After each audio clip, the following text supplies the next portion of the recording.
好來，鄉親啊，繼續來看台中市有後生舉家私刣老母。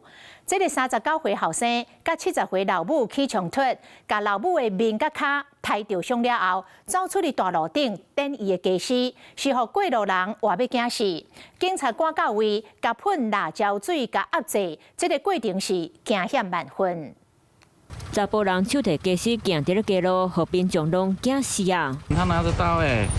太可怕了吧！警察接到報案講，街路有人摕家私佇咧回來回去，因為涉公共危險，4台警察車趕到位，警察對查甫人噴番薑仔水，不過伊攏無反應。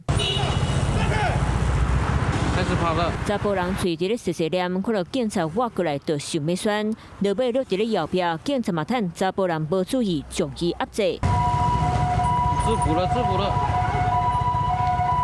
制服了，制服了。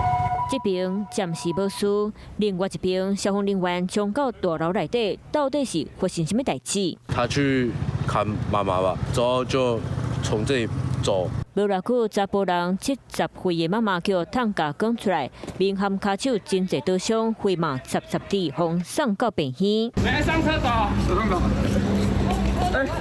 我們911了。警察調查昨暝9點外，台中市南區一位社區大樓，39歲後生個人和媽媽佇咧冤家，過程中後生摕家私撲傷媽媽，擱佇咧街路回倒我。受傷是我太太。啊，他怎麼會受傷？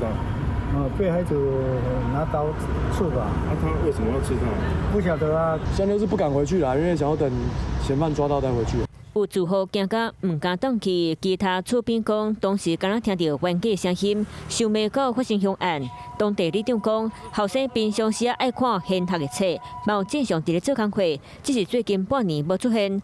大樓內底發生可怕代誌，互住戶攏議論紛紛。Hello， 我是林純佩，想要掌握最及時的新聞資訊或是體壇動態嗎？趕快按讚、訂閱、開啟小鈴鐺，鎖定華視新聞的 YouTube 頻道。